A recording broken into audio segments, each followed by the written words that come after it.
오늘 말씀으로써 민수기의 말씀을 마무리합니다. 민수기의 말씀은 우리가 설교를 통과해서 제가 들었지만 두 부분으로 나눌 수가 있습니다. 인구조사를 통과해서 나눌 수 있는 겁니다. 광야 1세대에 대한 말씀과 광야 2세대에 대한 말씀, 다 인구조사를 통해서 이게 딱 나눠지는 겁니다. 1장서부터 시작해서 인구조사로 시작하고 26장에 가고 인구조사를 하게 되어지는데, 이 25장까지는 광야 1세대의 그러한 말씀이고, 26장 이후서부터는 광야의 2세대에 대한 그러한 말씀입니다.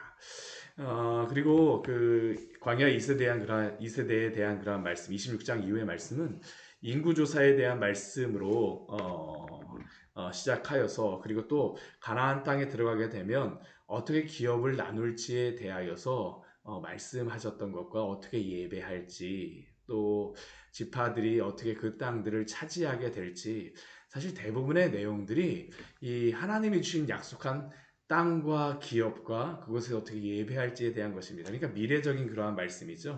그러니까 이 민수기 26장 이 26장 이후의 말씀은 굉장히 소망의 말씀입니다. 그냥 여기에 땅만 나와 있으니까, 야, 이게 뭐 땅에 대한 말씀이니까 이게 무슨 말씀이냐 그렇지만, 사실 우리는 이 말씀을 볼 때에 그냥 땅이 나와 있고 그 인구가 얼마고 거기에 가서 어떻게 땅을 나누라라고 이야기를 하고, 뭐 지파대로 수에 따라서 제비 뽑아서 해라 뭐라니까, 우리 이 말씀 그냥 읽지만, 만약 모압 광야에서 있는 이 사람들의 입장에서 이 말씀을 한번 들었다라고 생각해 보십시오. 어떤 마음이었을까요? 굉장히 소망의 말씀입니다.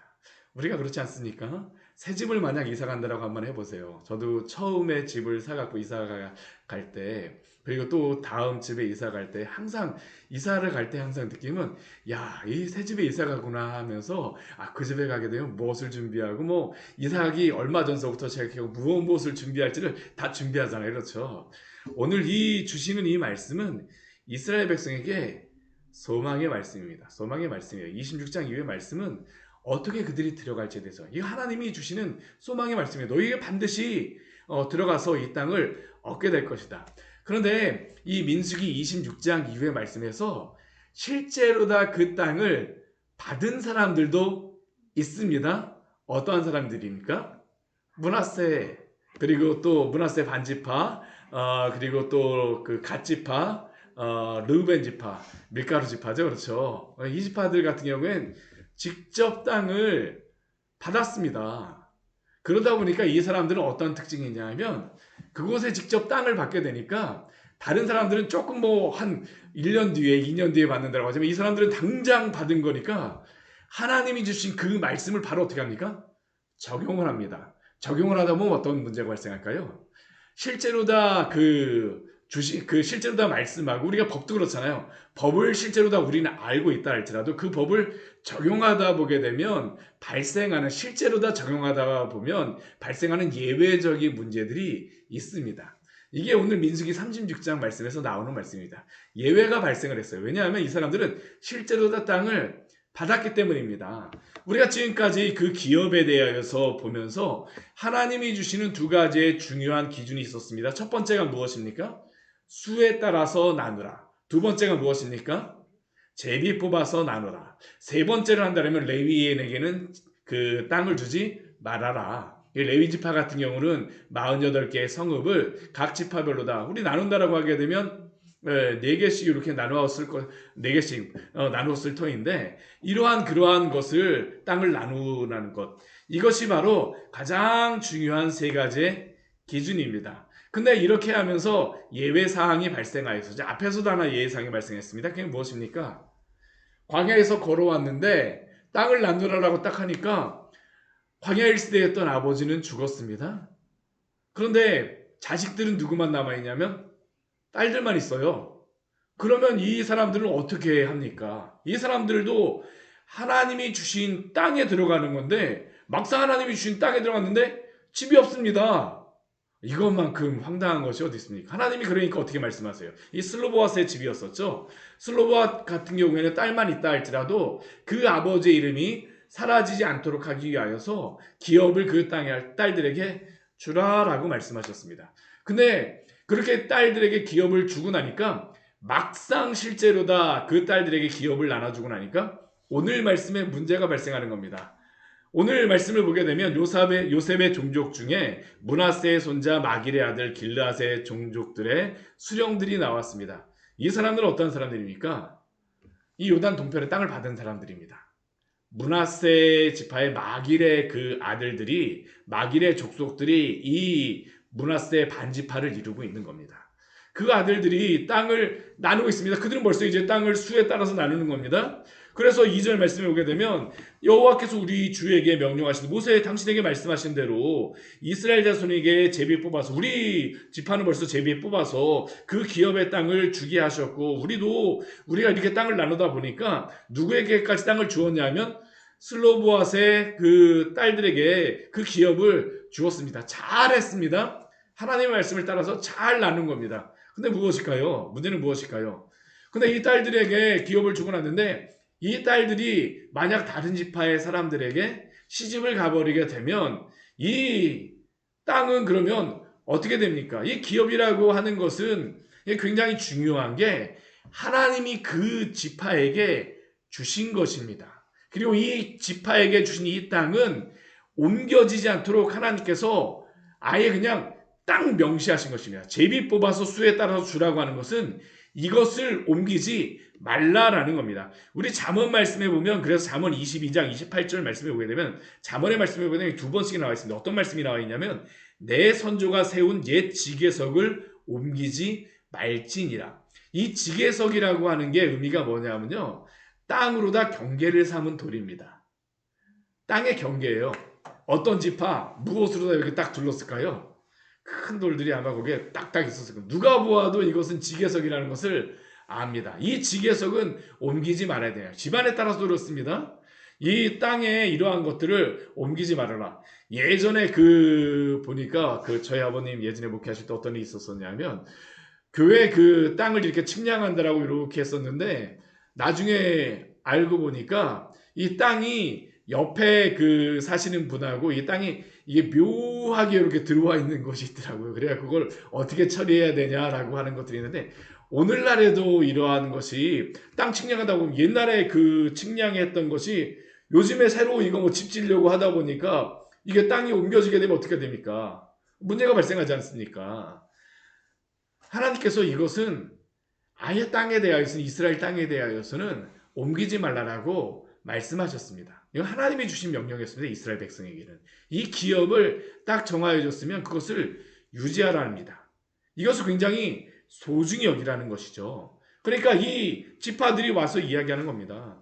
아니, 우리가 생각해 보니까 이 딸들에게 주었는데 이 딸들이 다른 지파의 남자에게 그 시집을 가게 되면, 그리고 그 다음에 희년을 당하여서 그 기업이 그 지파에게 완전히 속하게 되어지게 되면, 이제 희년이 지나게 되면 문제는 뭐냐면 그 원래는 땅 주인에게 돌아가게 됩니다. 다른 지파에게 넘어갔다 할지라도 희년을 당하게 되면 어떻게 하냐면 원래 지파에게 돌아오는 겁니다. 이 희년이 바로 그것입니다. 희년은 원래의 그 주인에게 돌려주는 게 바로 이 희년입니다. 그래서 이스라엘 지파는 공식적으로 거지가 있을 수가 없습니다. 왜 그럴까요? 한 세대는 아버지 때에는 재산을 잃고 어려움을 당한다 할지라도 한 세대가 지나게 되면, 희년이 지나게 되면, 50년이 지나게 되면 무조건 그 땅은 누구에게 돌아갑니까? 그 아들에게로 돌아가게 되어집니다. 그러니까 이스라엘 지파에서는 아무리 아버지가 잘 못 살았어도 아들만 정신 차리게 되면 다시 기업을 일으킬 수가 있었습니다. 이게 바로 기업을 일으키는 것이죠. 그래서 이 아들들만 정신을 차리면 됩니다. 그래서 이스라엘 백성이 하나님이 이게 사회보장 제도와 같은 겁니다. 그러니까 하나님께서 이 이스라엘 백성들에게 하나님의 땅에서는 왜 이러한 제도를 주셨을까요? 하나님을 잘 섬기게 하기 위하여서입니다. 하나님을 잘 섬기게 하기 위해서 이러한 일이, 경제적으로도 어려움이 발생하지 않도록 하나님께서 아예 제도적으로 만들어 주셨습니다. 그런데 문제는 희년을 당하여도 시집을 가갖고 그 딸에게 속하여 짓게 되면 이 기업이 돌아오지 않는다라는 게 문제가 발생을 하죠. 그러니까 오늘 이 므낫세 그 자손의 마길의 집안에 그러한 지휘관들, 족장들이 온 겁니다. 이렇게 되는 경우에는 도대체 어떻게 됩니까? 우리 지파에게 주신 이 기업을 잃어버리게 되는데, 우리가 이 말씀을 보면서 중요하게 여겨야 될 건 뭐냐면 이 사람들이 땅 투기하는 거 아닙니다. 하나님의 기업을 소중하게 여긴다라는 겁니다. 이게 굉장히 중요한 겁니다. 하나님이 주셨기 때문에 이들이 굉장히 소중하게 여기는 겁니다. 우리가 슬로보아스의 딸에서도 굉장히 중요한 것이 무엇이냐면 딸들에게도 그 하나님이 주신 그 기업이 있다라는 겁니다. 하나님이 주신 그 땅이 있다라는 것이 굉장히 중요한 겁니다. 그러니까 이것을 어떻게 하는 겁니까? 목숨 걸고 소중히 여기는 겁니다. 하나님의 기업이기 때문에 굉장히 소중히 여기는 것이에요. 그런데 모세가 이것을 듣고 나니까 어떻게 판단해야 될지 모르겠습니다. 만약 이것을 모세의 생각대로 한다면 어떻게 됩니까? 딸들에게 뭐 이 결혼하는 문제에 대해서 간섭해야 되니까 이거 자유를 억압하는 게 아니냐. 이게 당장 이 문제가 발생하잖아요. 그러니까 모세가 어떻게 하냐면 하나님께 묻습니다.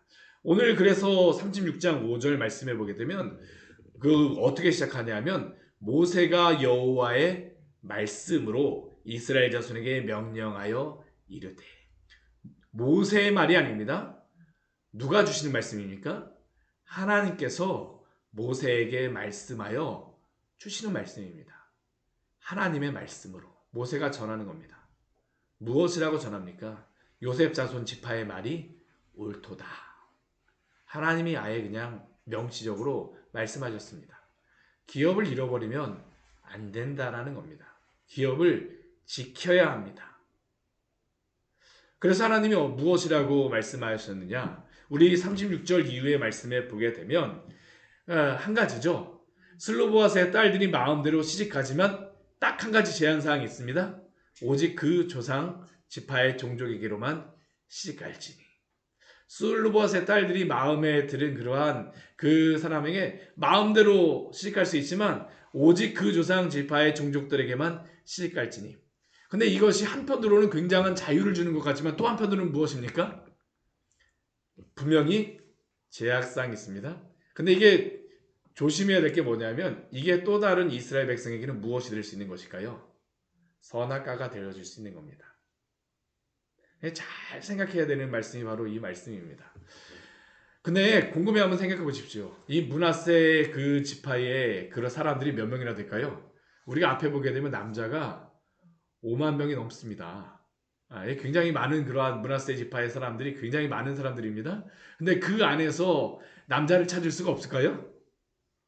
대부분 이 슬로보아스의 딸들이 집안의 그 땅이 어디였을까요? 아마 멀리 뭐 외곽 쪽에 있지 않았을 겁니다. 여기 대부분 므낫세 지파가 땅이 굉장히 넓거든요. 반지파가 이 바산 그 땅이 굉장히 넓습니다. 그러니까 주변에 사는 사람들은 다 어떤 사람들일까요? 므낫세 사람들입니다. 일부러 만나려고 가지 않는다라고 하게 되면 쉽지 않은 겁니다. 근데 여기 한 가지가 있죠. 이것을 나의 자유를 억압하는 것이다라고 생각하게 되면 이것만큼 족쇄가 될 수가 없습니다. 그럼 하나님께서 분명히 말씀하세요. 슬로버스의 딸들에게 마음대로 시집가려니와 오직 그 조상의 지파의 종족에게만 시집갈지니. 선악과가 바로 그것 아닙니까? 너가 이 동산에 있는 그러한 그 나무의 실과를 임의대로 먹으려. 임의대로 먹다라는 것은 먹고 먹다라는 겁니다. 이거 마음대로 먹어도 된다라는 것을 하나님께서 말씀하신 것입니다. 근데 나중에 그 뱀이 이야기했던 건 무엇입니까? 뱀이 이야기하는 겁니다. 이 원망하는 마음을 갖게 하는 사단이 하는 건 무엇이냐면 너가 이것은 못하게 했잖아. 그리고 거기에 대해서 한 가지 나중에 유혹했던 것이 무엇입니까? 너가 이것을 먹는 날에는 하나님과 같이 되리라. 항상 죄는 이것입니다. 하나님이 주신 그 자유가 굉장히 넓음에도 불구하고 안 되는 것에만 집중하게 만드는 것. 거기에 넘어가지 마십시오. 우리 하나님이 주신 그 자유를 누려야 됩니다. 그게 할 수 있는 자유도 있지만 하지 않는 것도 하나님이 우리에게 주신 자유입니다. 므낫세의 딸들에게 마음대로 시집가라고 하는 것은 사실 갈 수도 있다라는 겁니다. 근데 가게 되면 어떤 일이 발생할까요? 그 기업의 지파는 얻지 못하는 겁니다. 마음대로 할 수는 있습니다. 그러나 하나님이 주신 그러한 기업을 소중히 여긴다면 이 슬로바스의 딸은 어떻게 할까요? 이 말씀을 지키는 겁니다. 우리도 그렇습니다. 하나님의 말씀을 지킨다라고 하는 것은 무엇일까요? 하나님의 말씀을 사랑함으로 말미암아 그것을 지키는 것입니다. 안 되는 것에 집중하는 것이 아니라 하나님이 주신 그 기쁨과 즐거움을 누리는 것입니다. 이게 우리가 하나님의 말씀을 순종하게 되어지는 것이죠. 만약 이 마음이 있지 않다면 마음대로 시집가려니와 라고 하면서 에이 말장난이네 하게 되면 이것은 무엇입니까? 거기서 바로 시험에 든 것입니다. 하나님이 시험 들게 하는 거 아니에요. 죄는 누가 짓습니까? 우리가 짓는 것입니다. 이렇게 말하면서 이렇게 하면 하나님이 무엇이라고 말씀하십니까? 결코 그 기업은 이 지파에서 저 지파로 옮겨지지 않고 각 이스라엘 자손이 다 각각 그 조상 지파의 기업을 지킬 것이다 라고 말씀하시죠. 하나님이 굉장히 중요하게 여기시는 것이 무엇입니까? 기업을 지키라입니다. 기업을 지키라. 오늘 여기에는 가정에 대한 그러한 말씀도 분명히 주시는 것입니다. 오늘날 이 시대 가운데 가정이 무너지고 있습니다. 이혼율이 너무나도 높죠.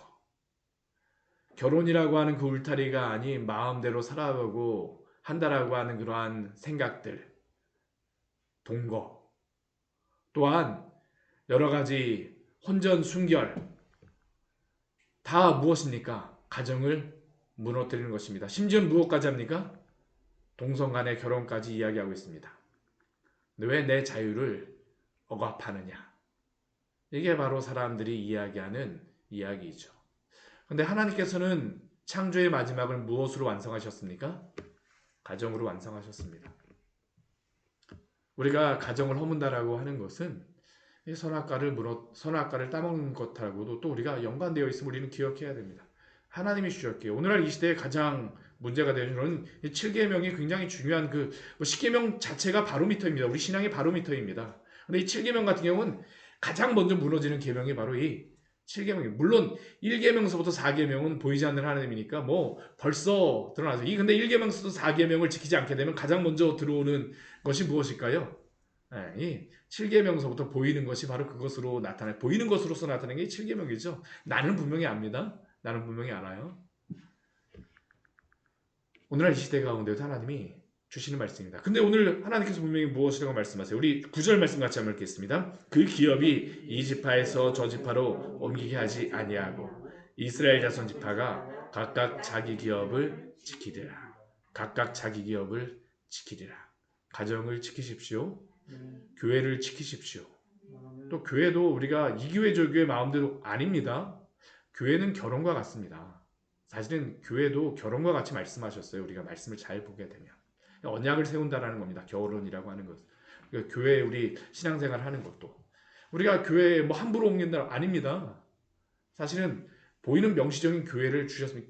이스라엘에도 무엇을 주셨습니까? 기업을 주셨습니다. 땅을 주셨다는 겁니다. 어쩔 수 없는 그러한 경우에는 우리가 이사를 가거나 어쩔 수 없는 경우에는 그렇지만 그렇지 않는다면 어떻게 될까요? 지켜야 됩니다. 우리 10절 말씀, 우리 가장 마지막의 말씀을 무엇으로 말씀하시냐 하면 우리 10절 말씀 같이 한번 읽겠습니다. 슬로보와 세 딸들이 여호와께서 모세에게 명령하신 대로 행하니라. 가장 마지막은 무엇으로 기록이 되어 있습니까? 순종으로 말씀하고 있습니다. 하나님과 동행하며 산다라는 것은 무엇입니까? 하나님의 말씀을 지키며 사는 것입니다. 하나님과 동행하는 것은 하나님의 말씀을 지키는 것입니다. 우리는 하나님과 동행하며 그리스도와 동행하며 살아간다는 것을 굉장히 멀리 있는 것으로서 생각하는데요. 사실은 그렇지 않습니다. 하나님의 말씀을 사랑함으로써 기뻐함으로써 그 말씀이 오늘 하나님이 나에게 주시는 말씀으로 생각함으로 그 말씀을 지키며 살아가는 것이 무엇입니까? 하나님과 동행하며 살아가는 것입니다.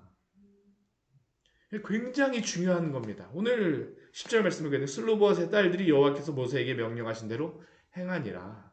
하나님이 주신 땅에서 이 여인들은 하나님을 예배함으로 살아가는 것. 예배도 그렇습니다. 하나님의 말씀을 지킴으로 살아가는 것이죠.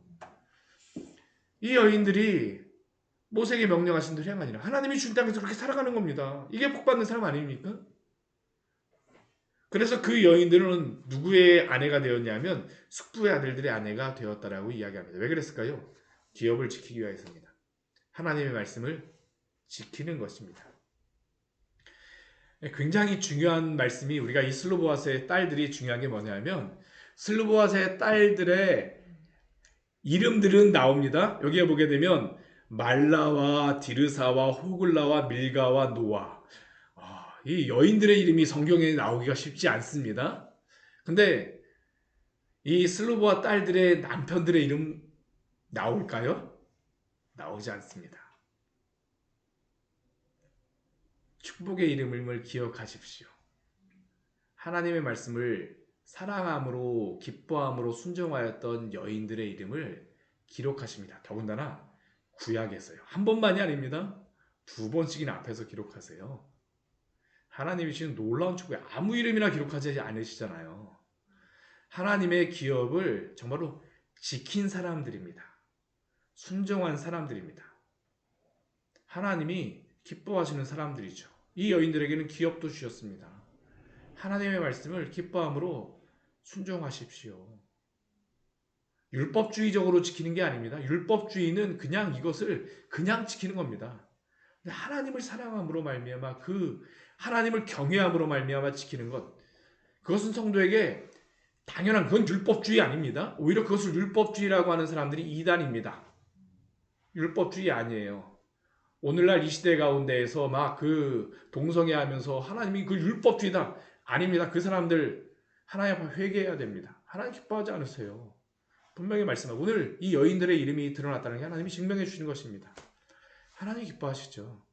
하나님의 기업을 사랑합니다. 어떻게든 지키려고 합니다. 이 사람들은 목숨 바치는 겁니다. 사실 이 땅에서 머물러 있다라는 것들, 목숨 바치면서, 여인들이 이 땅을 지키기가 쉬웠을까요? 쉽지 않습니다. 정말 목숨 바쳐서 지키는 사람들입니다. 하나님이 여인들을 어떻게 하세요? 축복해 주는 것이죠. 이 땅에서는 사람들이 어떻게 생각했을지 모르지만 하나님이 기억하십니다. 우리 12절 말씀도 이렇게 나와 있죠. 우리 12절 말씀 같이 읽겠습니다. 그들이 요셉의 아들 므낫세 자손의 종족 사람의 아내가 되었으므로 그들의 종족 지파에 그들의 기업이 남아 있었더라. 아멘. 그들의 기업이 남아 있었더라. 하나님이 주신 그 기업이 그들의 기업으로 되어서 남아 있습니다. 얼마나 축복된 것인지 우리는 여기서 보아야 돼요. 민수기의 마지막 말씀을 이거로 마무리하고 있다니까요. 지금 굉장한 축복입니다. 하나님의 말씀을 지킨 자들의 이름을 여기에 기록하고 있는, 이 사람들은 맛보기와 같은 그러한 사람들이었었죠. 그렇죠? 이 사람들이 정말 그 자녀들도 이것을 기억하면서 지키지 않았겠습니까? 우리 엄마, 우리 할머니의 이름이 여기 나와 있어 하게 되면 어떻게 할까요? 굉장한 기쁨이겠죠. 그렇죠? 13절 말씀은 우리 민수기 말씀 가장 마지막, 우리 말씀도 같이 읽고 마무리하겠습니다. 이는 여리고 맞은편 요단가 모압 평지에서 여호와께서 모세를 통하여 이스라엘 자손에게 명령하신 계명과 규례니라. 아멘. 아직까지 가나안 땅에 들어가지는 않았습니다. 바라보고 있습니다. 이곳에서 모세를 통하여서 계명과 규례를 주셨어요. 이제는 모세를 통하여서 주시는 말씀은 딱 한 것만 남아 있습니다. 무슨 말씀입니까? 신명기 말씀입니다. 이 광야 2세대들에게 출애굽기서부터 레위기 또한 민수기에서 광야 1세대에게 주셨던 그 말씀을 다시 한번 정리해서 다시 한번 이 광야 2세대에게 주시는 말씀이 무엇일까요?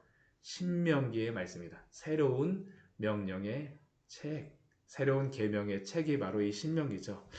하나님께서 다시 한번 그들에게 주실 것입니다. 오늘도 주님이 주시는 이 말씀에 따라 살아가심으로 주님의 복된 날들을 누리시기를 축원합니다. 같이 기도하도록 하겠습니다. 하나님 아버지, 오늘 말씀을 통하여서 우리에게 귀한 은혜를